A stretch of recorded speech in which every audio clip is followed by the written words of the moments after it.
You are now listening to the Keith Ferrante podcast, hosted by the one and only Keith Ferrante. Yo, yo, yo. How are you guys doing here in my beautiful bride of 27 years? Hello, love. Hi. So fun to be with you guys today. We're going to chat today about communication. Would you like better communication?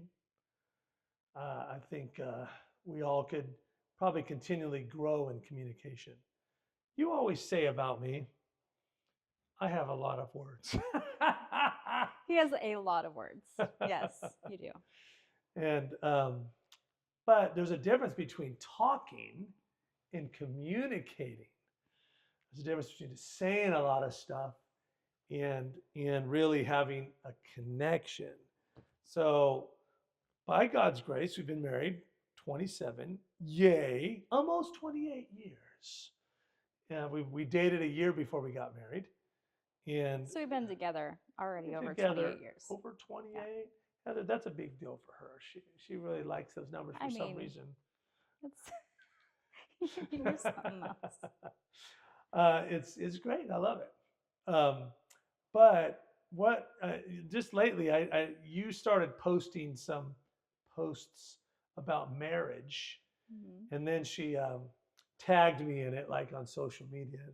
So like now there are posts, but there was some really good stuff you were saying, and so I'm like, yeah, she's on to something here about communication and marriage, and we just find that wherever we go, whoever we're with, business people, government people, just people in general, that marriage is a really big deal.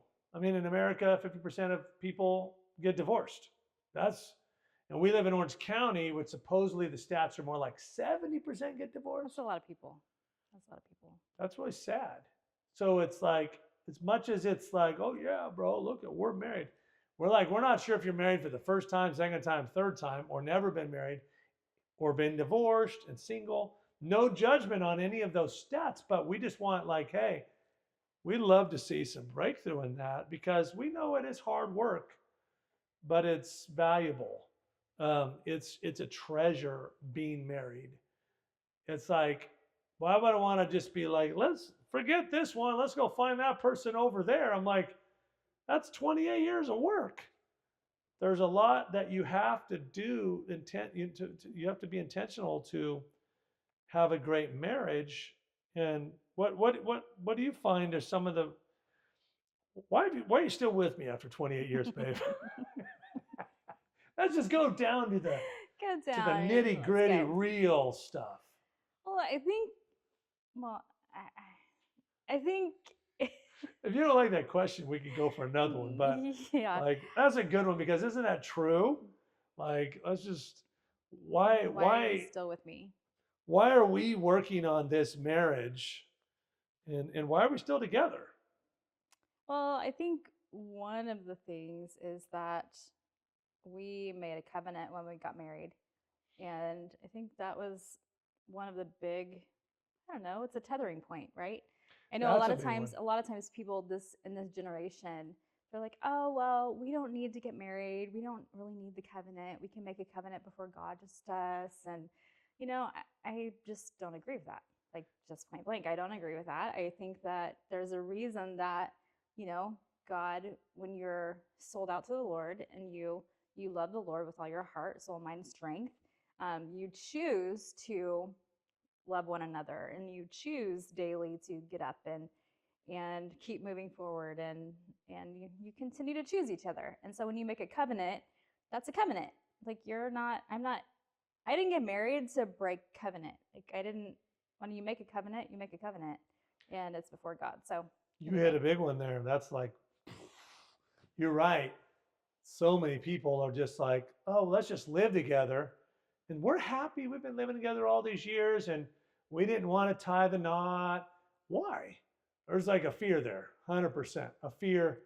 And it's like, okay, so. Fear of commitment, fear of things going wrong. I mean, things are going to go wrong. Like, nobody's perfect. We're not perfect, but we made a choice to push in and continue to work on each other in our marriage. And I liked something I um, heard someone say. It's like, we're not perfect, but we have a good marriage. We don't have a perfect marriage. We're not perfect family, but we have a good family. And I think like how do you, no, nobody's perfect. So that means we're all 100% on the planet going to make mistakes. We're going to hurt each other unintentionally, maybe intentionally, hopefully not, but sometimes we do. Like, man, I just want to make them feel pain for what they did to me, how they hurt my heart. Thanks. But like when you're in covenant, you got to think about it. Okay, for people that are like, dude, we never got married, or we just got married privately. We never got an official signed from the government. The government, why do we need to sign it? You know, like all those kind of things. It's like, yeah, even the fact that you're saying that is saying something that you actually, there's something that you're shying away from. But what do we want? Yes, we want a covenant, and we have a covenant, but we wanted to do things God's way, the one that created relationship, the one that even created marriage. He created marriage at the very start. In Genesis, look in Genesis, first couple of chapters, it's like, oh, there's Adam. Oh, he's alone. And here's God and Adam. And God's like, it's not good for you to be alone. God himself made the perfect human being, and it's like, wow, he's missing something right away. He needs somebody. And God did not consider himself to be enough. That just busts your mind. So he's like, I'm going to give you a woman out of man. So what happens? He took from one man, and then he took out of the ribs and made her separately, Eve, woman from man. And it's like the two will become one. So it's like he took out of man. Now they're separate. Now he's like, when you get married, you become one again. So we literally are one. I'm trying to give a little theology here in a very Keith way. There's separation, but actually when you get married, you become one. It's a mystery. That's why scripture says in what, Corinthians, like, don't have sex with a prostitute or with somebody else outside of marriage, because you're one with them. It's spirit. It's not just, dude, we just had sex. It's a thing, I'm trying to learn to control myself, but I just like all these other things. It's like, no, you're like bonding, and there's a lot of other stuff happening. So there's something happens. You don't want to have sex with anybody else but the person you're in covenant with before God, because then there's blessing. And it's like, so then we're one. We are one. And then, but we need God now in the midst of us, because he created this union to keep our covenant. So I remember one thing that my grandmother told me whenever we were getting ready to get married, and she wasn't like super. This was my grandmother on my dad's side, and she wasn't super religious or anything, but she said, Heather, she said, marriage is like a tree.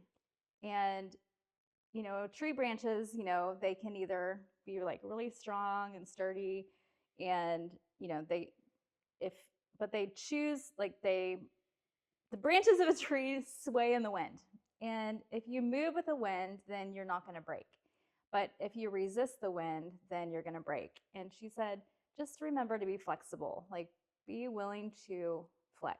Be willing to, not everything is going to go your way all the time. And I think that's one of the biggest keys that, we have learned in our marriage, is that we have to be flexible. We have to be willing. Like, there are times that Keith really feels strongly about something that I don't necessarily see or feel. And so it's like, okay, I'm going to lean in and I'm going to flex. And then he does the same thing with me. Like, there are moments that I feel something really strongly and then he doesn't. So we learn to trust one another and to like ebb and flow with each other through the years. And in that, I think that's one of the things that's like made us stronger. So that's probably one of my key points of advice, is to like really be flexible, be willing to be flexible with one another. And like, even going back to communication, is being willing to like really listen with your heart, not just to like reply with some empty words. Like, don't just reply just because it's the right answer, but like let your heart connect to that and then give an answer and like really reply with your heart versus your head. Well, talking about Keith being, which is me, by the way, Keith, which is somebody that is strong and has strong opinions, like she said. That, you know what? I might communicate something in a direct fashion. I'm a direct communicator. Mhm. Now, I have learned to try to, I'm always working on communication to try to soften it, try to add some layers, some, this is what I'm feeling, but it's a process. What do you think? And try to like create some, a bridge that there, you know, Salve. we can, this idea can move. But I do have a strong, like sometimes, this is what I feel. But you know what? Um, it doesn't mean I'm not movable. And I learned this watching my mom and my dad. And I don't know if this is the Italian side of us that's that strong kind of. My grandpa was that way. My dad was that way. My dad's, I wouldn't consider him very much that way anymore. It's like, but that used to be like, if they said it, you never deviated from it. No, this will not happen. It didn't happen. But so if we wanted to do something as a kid and we asked and he said no, then it was like, no. But mom, she could get in there and she could start kind of poking on it with dad. Do you think that, you know, you should be that strong on this viewpoint about this thing? And I could see my mom could move my dad. And I watched my grandpa too, because even my grandpa, he was very, I mean, I loved him. You love that Italian regalness, that strength. I mean, why do we all like watching Italian kind of people and mafia and like they're you kiss the hand. It's like there's something about it we love, and then there's something about it that's terrible too, if it gets into like that forcing. We're gonna force you if you don't like what we. But there's something about it though that's so though it's kind of like endearing. But I would watch even my grandpa, like he had a strong no, even once to me, a strong no when grandma died, when his wife died. I had written a song for her, and when she died, and I wasn't trying to force it, but the relatives heard it. There was a bunch of relatives. No, you got to play this in the funeral. He's like, no, that's not what grandma wanted. And it was a pretty strong no. And then and it was just in front of everybody, just not mean, but just strong. And it was like one of the daughters came around afterwards, not in front of everybody, but privately. Don't you think you should let Keith play his song? And so for some reason, I got to play my song. So there was a movability. So even if your communication style is that, I've learned like, yes, I am strong, but Heather is just as strong as me in a different way. She's not the strong direct like me, out loud as and sometimes abrupt. And, you know, I'm always working on that with Heather's help. But she's just as strong. And then, so if even if she's so soft, a soft answer can turn away wrath, Scripture says. Even if she's strong in a soft question about something to me, that'll start gnawing on me, just like my dad, my grandpa. And so there are different styles of people in a relationship. They're not all the same. Communicators, they're all different.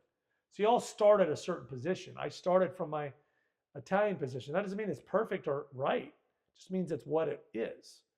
And then Heather had her own journey of her upbringing, and the communication that comes down was imperfect in both of our worlds. Mine was a little bit too hierarchical and controlling, and hers was in another way just funky and sometimes controlling, sometimes non-communicative at all, like not healthy communication. So then we all came with communication styles into the marriage. So then like that's been our journey for 28 years, learning how to have a healthy communication that works for us. Mm-hmm. What are you thinking? What are you smiling about? Yes. And I think well, I guess one of the reasons I'm smiling is because Keith, obviously is a very strong communicator, and he does have a lot of words.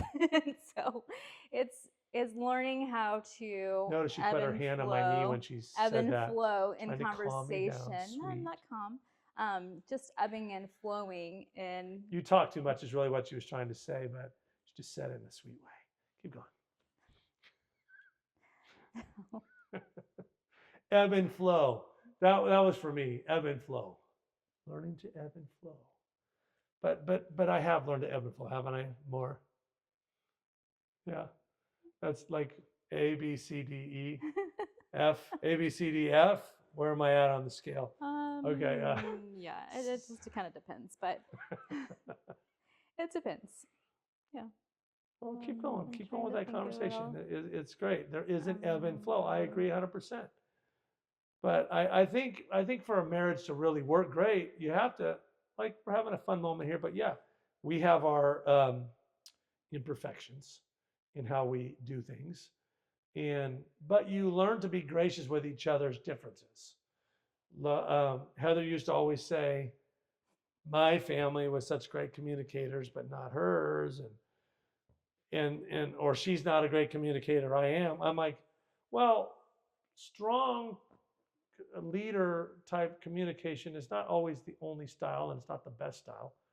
And so we've learned it's like, no, yeah, but you're valuable. And so yes, sometimes I'll be going on strong saying something, then I'll have to think in my brain, oh, I should probably stop right now and ask her what she thinks. It's a choice I have to make to bring that flow back in, because the two will become one. Remember, it's like, okay, I'm not the only one anymore.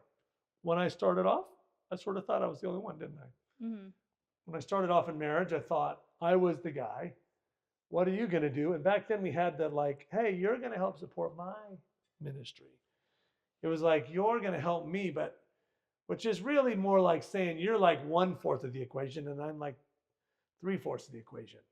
But we kind of learn in this season, it's like, no, we're both needed. So it's like, okay, come on up, honey. What do you have to say?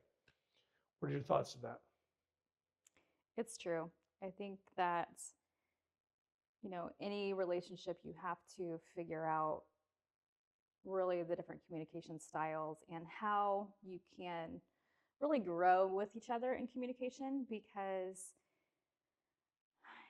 I've learned through the process that I'm very much an internal processor and Keith is very much an external processor. So he has a lot more words than I do. I have a lot of words inside my head and internally.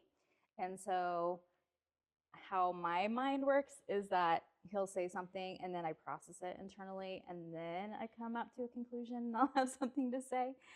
Anybody else out there like me in that? So I think that's one thing. And then also like learning how to communicate with him, I'll have to say, because he's an external processor, I'll say, okay, babe, are you wanting me to listen right now? Or are you wanting me to give you feedback? Because if I go in, if he's just processing and then I jump in with feedback, fix it, solutions, like things to help steer him a different way, and he's not wanting that, then that's when tension can actually happen.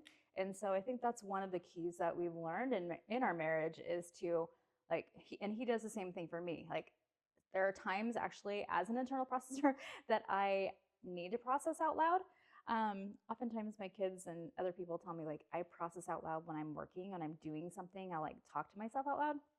But in marriage, I feel like a lot of times he'll be the one to like process things and then I kind of am listening and then think about what he's saying and then I'll give him more of a solution out of that.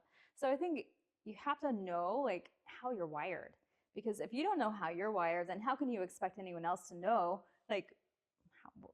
how to help you or how to show up in your relationship, right? So I think that's really important that we figure out what makes us tick, what makes us come alive, and then lean in and help one another in that way. I don't know.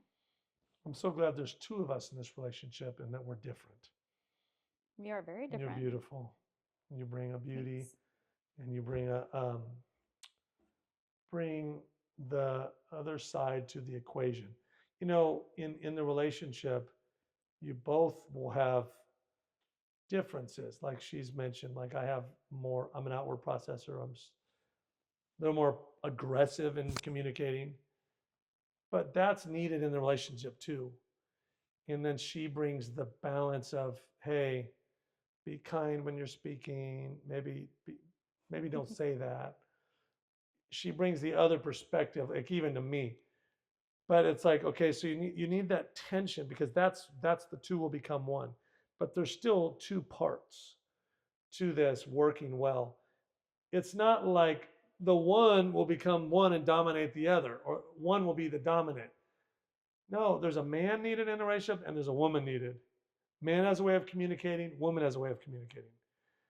And sometimes, and I appreciate sometimes some male mentors in my life that are like, Keith, okay, yes, you need to learn more sensitivity, but you're still a warrior, you're still a man.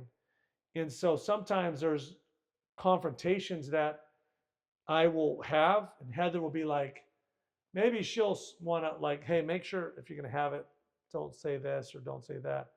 But she might lean towards not having the conversation at all for a lot longer. Yeah, there's a gift to that.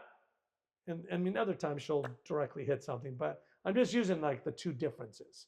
Like I might go in too fast and like, let's go this right now. And sometimes she's like, okay, you've had enough confrontations with your friend or with this person. You just need to like have some connection. So she brings the side that I need: care, hospitality. You don't always have to fix somebody. You don't always have to be advancing the relationship and confronting something. But I bring something into it. It's like, okay, sometimes we need to confront something. Sometimes we need to deal with this. So it's like, I think when a good marriage is, you're always, to get that balance, you're always going to be communicating. Yeah, can I say something really quick? You said something about, the woman being the woman and the man being the man. And I think that's really important, because oftentimes if you notice a really strong woman, they'll be almost exuding kind of this masculinity kind of side of themselves in a marriage. And then you notice that the husband oftentimes is a little bit more passive and a little bit more like reserved and pulled back. And I think the reason that the woman can kind of like come out and be so much more aggressive and a little less feminine, honestly, is that her husband hasn't stepped up and actually stepped into that role of being a man and owning things and taking point on certain things. And so we see that in different relationships, even that we worked with in the past, is there'll be this really strong like woman, like take the ground, take over, let's go, let's go, let's go. And then the husband's just like eeping behind and just kind of barely moving along. And I think, I don't know, like I just feel like that happens because the man isn't fully being the man the way that God designed him to be. And then what happens in turn is the woman ends up over exerting herself, and that comes across as very unfeminine. And so I think that's where the beauty and the balance of having husband and wife to becoming one is, we're bringing balance to one another in a relationship. And so I can be the woman and be feminine, and it's important, ladies, to be your feminine side, how God made you to be. There's beauty inside of you, and God wants that to come out. And I mean, I don't know. I mean, that's important. I mean, Keith said to me whenever I sat down, oh, here's my beautiful wife. Like, beauty is important, not only for us as ladies, but also for the guys. This sounds like a good future session. Maybe our next session, we will dig deeper into getting healed so that you can both be present in the relationship and why sometimes things are off. And you know what? I was just thinking, we need something for women that are a little bit too masculine or this or that. Maybe there ought to be something like an Esther kind of a thing where women could come and learn their inner beauty, their expressive beauty, their outer beauty in a healthy way. Someone should create something like that. I guess someone already has. The Esther queen here experience. Connect to my wife for those things. She has some awesome retreats. But let's conclude this session. That was a good conversation. Aren't you so glad to have my wife in on the conversation? Once she's there, people are like, dude, so much better with her, man. Just listen to you. Didn't realize how choppy it was until she came in there, and it just put the beauty on there. So I am loving that we get to do this together, and hope you are. And if you have some questions for us, please just put them in the comments and share this with somebody. Let someone else know about this. And much grace upon your marriage. And if you're single, man, we just pray that you would have just really healthy relationships, because you're important too in that phase as well. So bless you guys. Talk to you again.